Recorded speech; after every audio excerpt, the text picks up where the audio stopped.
So I did a Mount Kilimanjaro summit back in August 2025.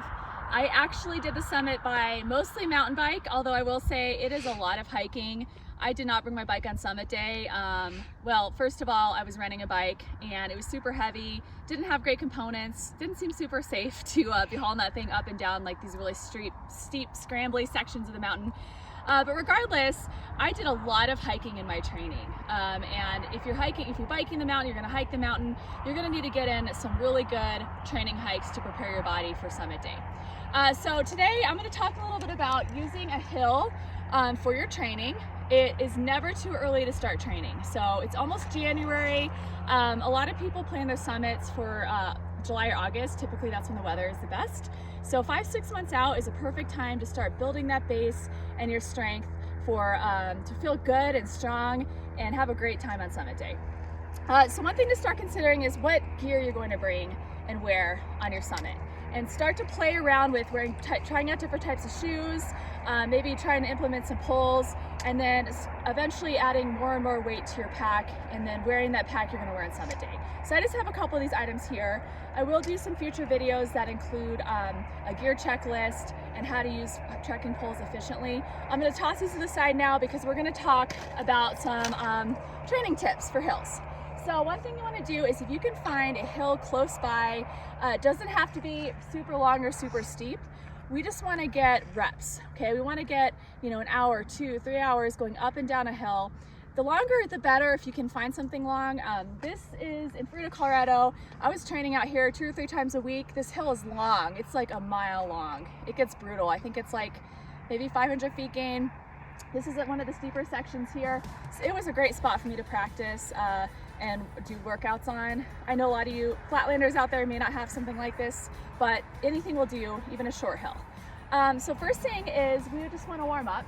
So we're going to ease into it, just do a couple laps up and down, and then we're going to work on functional training. So the uphill is more cardiovascular, okay? We're going to need some strength in the knees or in the muscles surrounding the knees to get up some of those steeper sections. So that's where some of the strength training and training in the gym will happen. But people don't think about training for the downhill. Typically, after summit day, you're coming down in 1 to 2 days, whereas it's taking you, 3, 4, 5 days to get to the summit. So the downhill is long. It's a grind. And you got to think, going downhill step after step, that's a lot of stress on your joints. So we want to practice for the downhill. So one thing, after we get a nice warm up in, maybe 20 to 30 minutes of just going up and down the hill, we're going to do some backwards hiking. Okay, so we're just going to go right here. We're going to kind of squat down. We're going to reach and pull our foot behind us and just hike backwards up the hill. All right. So it's going to feel kind of weird at first. You're going to not know where to put your feet. Makes it even harder when you have obstacles like rocks in the way. But that's really going to help strengthen these muscles around the knees and prepare our body for that downhill. Next, we can do downhill lunges. All right, so we're going to make sure we're nice and controlled. This is where those poles will help with your balance. We're going to take a big step forward. We're going to keep our weight upright. We're going to bend 90 degrees, keep that chest up, 90-degree bend in the back leg, step together, and then take our next big step. So one thing when we do these downhill lunges is, we don't want to step and lean into it like this, okay? We're letting all gravity and all that force go right into that kneecap. We want to work on balance and staying in control. So we're going nice and slow, big step. I'm kind of rolling up from my heel to my toe. Step first, then I bend. Okay, chest up, come up, step, and then again, nice and controlled into that next lunge. So we have backwards walking, downhill lunges. Next, we're going to do a little bit of agility. So we can do either a side squat, okay, right here, or level 2, where we bring in the agility piece of it, is a side shuffle right here, okay?